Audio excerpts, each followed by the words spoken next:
Subaru Natsuki had nothing. No magic, no strength, no plan that worked. And in this moment, on his knees in front of the one person he was trying to protect, he finally stopped pretending otherwise. This is the moment most people point to as his lowest point. They're wrong. And by the end of this video, you'll understand exactly why.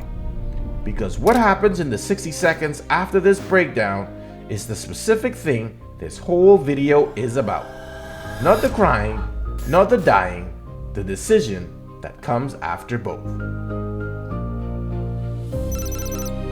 Here's the thing about Subaru that nobody talks about.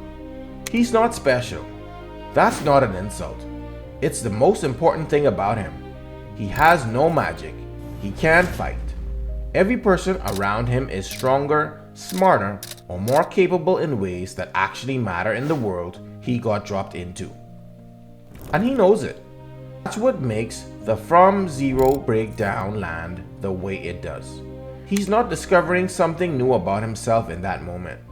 He's finally saying out loud what he's known the whole time.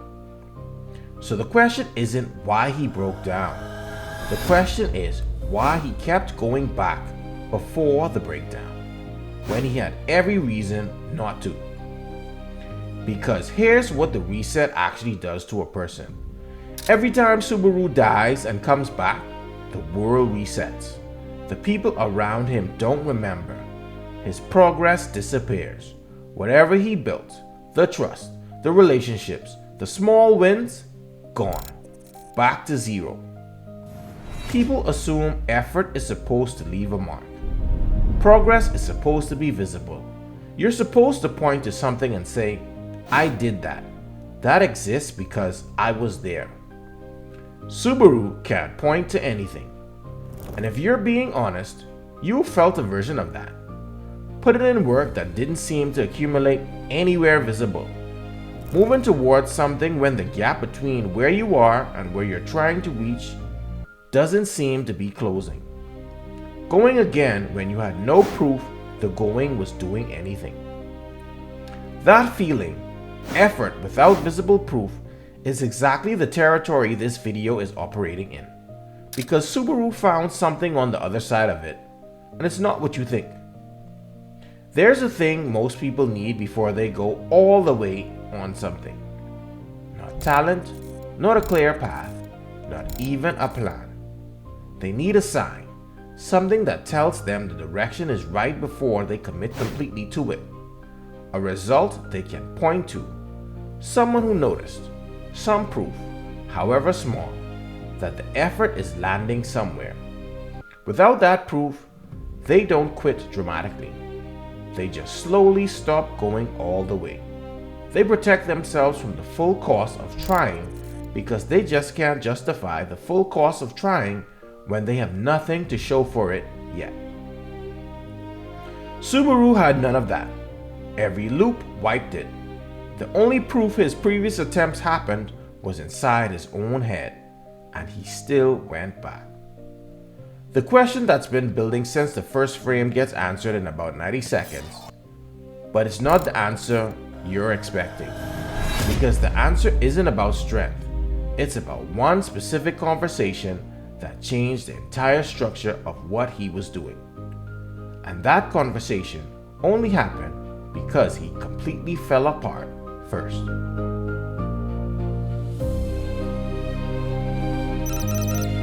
Here's what everyone gets wrong about the from zero breakdown. They watch Subaru on his knees, crying in front of Rem, saying he has nothing, and they call it his lowest point. They're measuring the wrong thing. Look at him right here. Not the tears, not the snot. Look at what he's actually doing in this moment. He's not performing. He's not trying to make Rem feel sorry for him. Watch his face. This is the first time in the entire series that what Subaru says out loud matches what's actually happening inside him. Every version of Subaru before this moment was performing. Performing confidence he didn't have. Performing competence he hadn't built. Arriving at every situation as the person he wanted to be. not the person he actually was. The breakdown didn't reveal who Subaru was.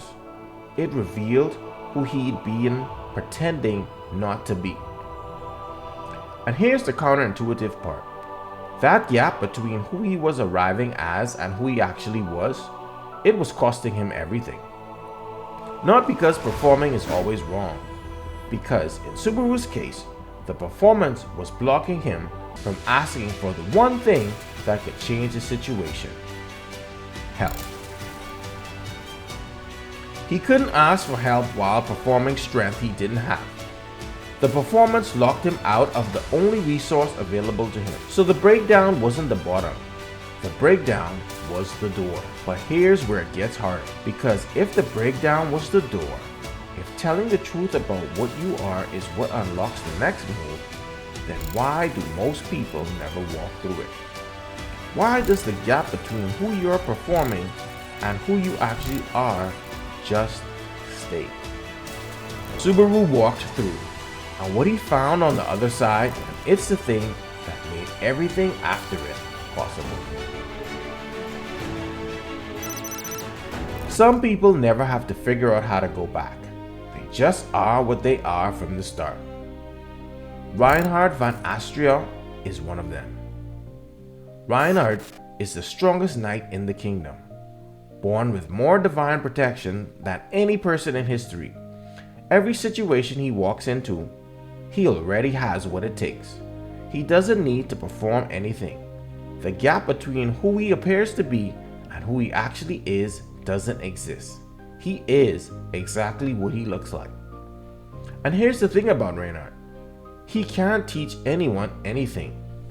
Not because he's unkind, because everything he has was given. His strength has no method behind it, installed at birth. If you ask Reinhardt how he became what he is, he couldn't tell you. There's no door he walked through. He was already on the other side. Now look at Subaru. No divine protections, no inherited strength, no installed capability. Everything he has, every small thing, he found the hard way. Through loops nobody witnessed, through attempts that reset before they could accumulate into anything visible. When's the last time you were the Reinhardt in a room, where everything you needed was already there, already working, already confirmed? Because most of the time, it isn't. Most of the time, you're Subaru, figuring that out in real time, in loops that don't always leave a mark, towards something that hasn't arrived yet. Subaru is the character who shows you what that actually looks like when someone stops pretending and starts moving. Because here's what that door actually gave him. Not strength, not a plan, but permission. Permission to stop waiting until the gap closed. Permission to go with exactly what he had, which was almost nothing, because the alternative was staying on his knees. People wait for readiness that never arrives, waiting for the gap to close, waiting for a sign the direction is right before committing completely to it, waiting for someone to say, "You're allowed to go now." Here's the uncomfortable part. The sign doesn't come first. It never comes first. Not for Subaru, not for anyone operating without installed advantage. It comes after. Always after. And the only thing that gets you to after is the decision to move before the sign arrives. Subaru made that decision on his knees in front of Rem, with nothing. No plan, no strength, no guarantee. He just asked if he could try again. And the answer to why that decision was possible when every previous loop had wiped the slate, when nobody witnessed a single thing he'd done, when he had no sign it was working, is what this video has been building toward from the very first frame.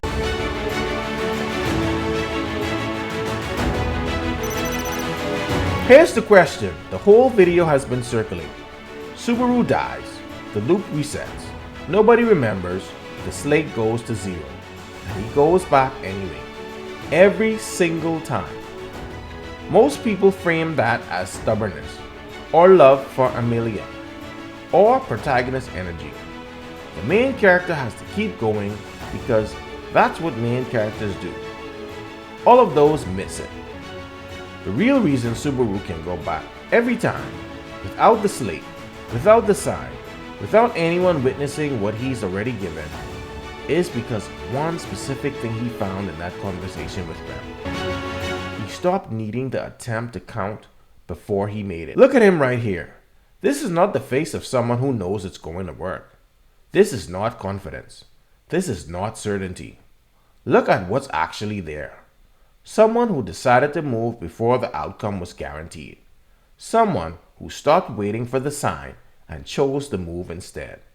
That face is the whole video. Most people need the attempt to mean something before they make it. They need to know it counts. They need a witness. They need a result. Something that confirms the effort was real before they spend it. Subaru Loops took that away completely. And when it was gone, when there was literally no way for the move to count before he made it, he found that the move was always enough. The slate was never the point. The move was always the point. And here's what that means for you. You've been waiting for something to confirm your effort counts before you fully go. A result, a sign, someone who noticed, something that proves the direction is right before you go all the way in that direction. Subaru didn't have any of that. The loops took it away. And he went back anyway, every single time. Not because he knew it would work, because he decided the move was worth making whether it worked or not. That's not stubbornness. That's not protagonist energy.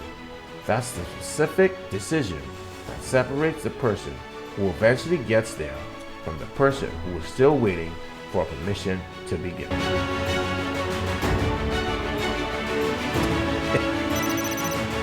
If any of that hit close to home, if you recognize something in the way Subaru moves, there's a reason for that. You have an archetype, a specific pattern in the way you go about when the slate isn't moving in your favor. And that archetype tells you more about what's actually stopping you than anything else. Take the quiz. The link's in the description. 2 minutes tells you exactly which archetype you are. Subaru didn't need the slate to reset in his favor. He just needed to decide the next move was worth making before he knew how it ended. Until next time, crew, under the glow of stars, we forge our future together.